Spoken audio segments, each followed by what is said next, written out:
tindahan na nag-overprice o nag-hoarding.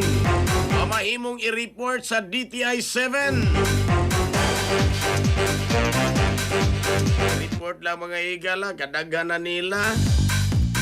Gikan sa itong regional nga buhatan. Sayro nato ang detalye ni ini mo balita pinagi sa pagpamati ni Katropang Almi Mata. Live report.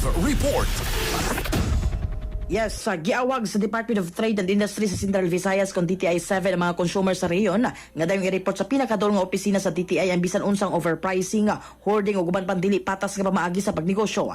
Gihimo sa DTI 7 na panawagan samtang gipasiguro ni ini nga napabiling lig-on ang presyo ug supply sa basic necessities ug prime commodities sa Central Visayas bisan pa sa nagpadayong gubat sa Middle East. Sumala sa ahensya, base sa ilang pinakabagong monitoring, igo ang stock ug adunay stable nga buffer supply sa mga importanteng produkto sa dagkong supermarket, grocery stores ug retail outlets sa Cebu ug Bohol.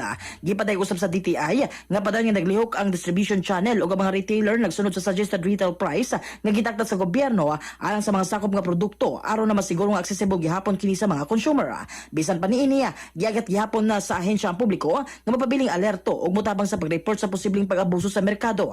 Matod sa DTI, ang mga consumer nga makabatikod og dili makatarunganon nga pagsaka sa presyo, pagtago sa produkto ug ubang pang-unfair trade practices kinahanglan dayon mo report sa pinakadol nga opisina sa DTI sa ilang probinsya. Mga katropa, alang sa mabahimsog sa panlawas, inumong Santhona Plus Gold. Alang sa nakahiusang Pilipino para sa Pilipinas, kininyong katropa, Almi Mata, XFM News.